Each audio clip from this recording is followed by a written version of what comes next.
Evangelio de nuestro Señor Jesucristo según San Marcos. Gloria a ti, Señor. Le trajeron unos niños a Jesús para que los tocara, pero los discípulos los reprendieron. Al ver esto, Jesús se enojó y les dijo: «Dejen que los niños se acerquen a mí, y no se lo impidan, porque el reino de Dios pertenece a los que son como ellos. Les aseguro que el que no recibe el reino de Dios como un niño no entrará en él». Después los abrazó y los bendijo, imponiéndoles las manos. Palabra del Señor. Gloria y honor a ti, Señor Jesús.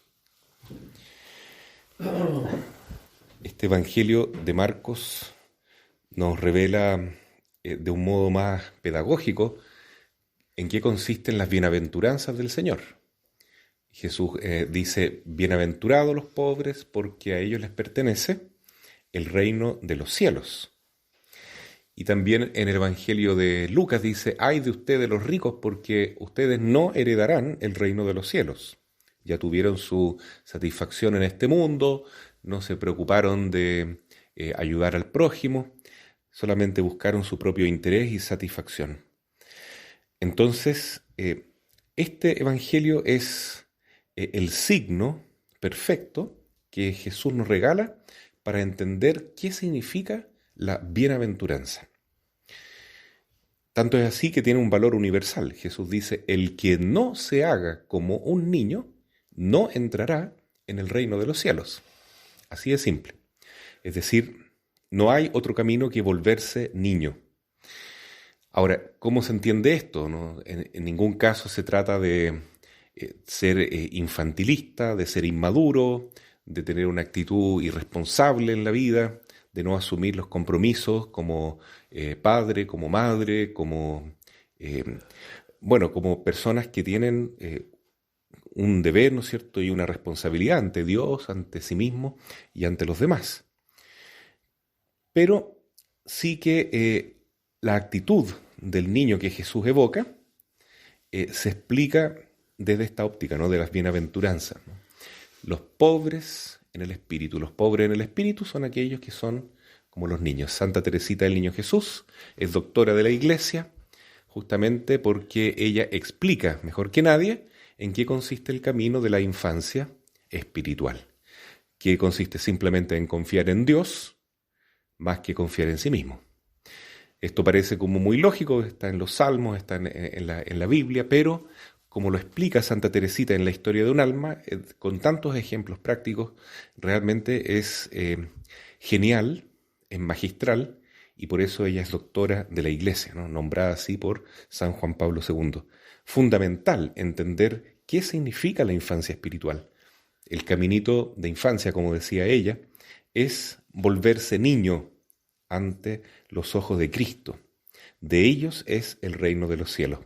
Comienza el Evangelio diciendo que le trajeron a Jesús algunos niños para que los bendijera, y los apóstoles se enojaban con los niños y con estas personas porque estaban molestando a Jesús, despreciaban a los niños.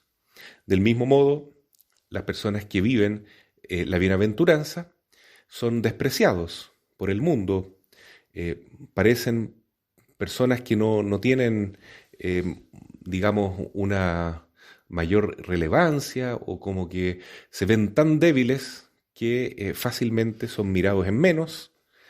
Son los pobres de espíritu, justamente, ¿no? Como por ejemplo San Francisco de Asís, cuando iba a pedir limosna, con esa pobreza total, y sus amigos, o sus hermanos mejor, en Asís, muchos lo despreciaban, le decían: «Eres un loco, ándate de aquí», y le tiraban comida podrida. Y él se alegraba con eso porque estaba acompañando a Jesús en su humillación. Entonces, la pobreza espiritual es volverse niño como Jesús se siente niño frente al Padre Dios. Ahí está la clave. ¿Por qué es tan importante ser niño?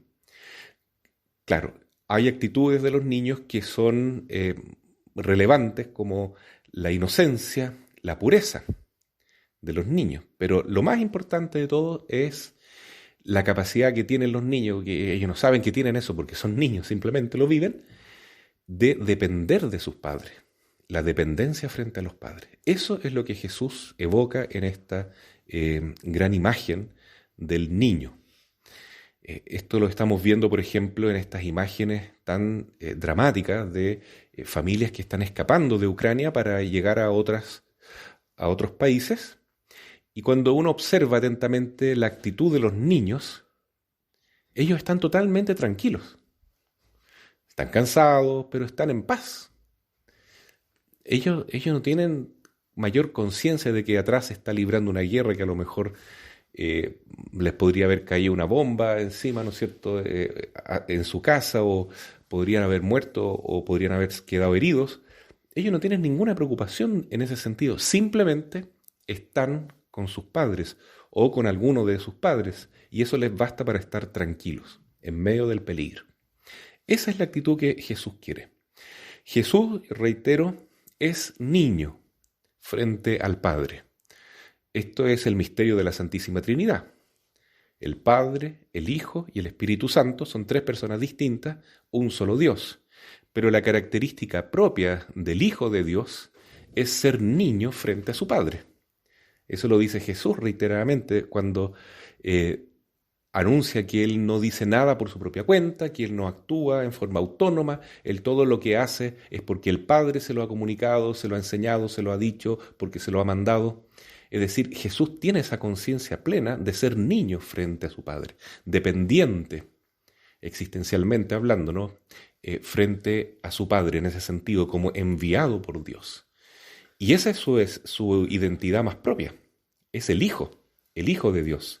Por eso también nosotros debemos tomar en serio este modelo y buscar la infancia espiritual, que significa renunciar al propio orgullo, justamente, que es la anti-infancia espiritual, la soberbia, de querer depender de sí mismo, una autonomía excesiva, de confiar que uno va a encontrar su propio proyecto, su propia vocación, se autovocacionan, digamos, se llama a sí mismo a una forma de vida que cree que es buena, a través de los placeres de la vida, a través del poder, a través del apego al dinero, por ejemplo. Entonces ahí se produce la pérdida de la infancia espiritual, porque es cuando comenzamos a confiar en nosotros mismos y dejamos de confiar en Dios. Así es que aquí tenemos el camino más bonito. El alma que aprende a confiar en Dios puede disfrutar de las alegrías más grandes en este mundo, es decir, la bienaventuranza, porque vive en el Espíritu Santo y vive siempre confiado, siempre alegre, siempre seguro de que Dios lo ampara, de que, como dice el Salmo 22, el Señor es mi pastor, nada me habrá de faltar. Esa actitud entonces de niño o de cordero, oveja del buen pastor, es la fundamental, es la puerta estrecha también que hay que tomar para entrar en la dinámica del reino de los cielos. Y otra cosa finalmente, que nadie puede ser un buen papá, una buena mamá, un buen sacerdote, un buen guía, un buen director espiritual, si antes no ha sido niño, si no ha sabido ser discípulo. No se puede ser maestro si primero uno no es un buen aprendiz. Entonces, por eso, ser niño también nos proyecta hacia una realización plena, en el sentido, ¿no es cierto?, de más adelante ser un buen esposo, una buena esposa, un buen padre, una buena madre, un buen sacerdote, un buen guía espiritual. Entonces, así como Jesús, que fue también un gran padre espiritual que dio su vida por nosotros, nosotros también aspiramos a eso, a esa paternidad o maternidad espiritual, pero nunca la vamos a alcanzar si primero no buscamos esa actitud que debe ser permanente, además, de ser niños en el espíritu.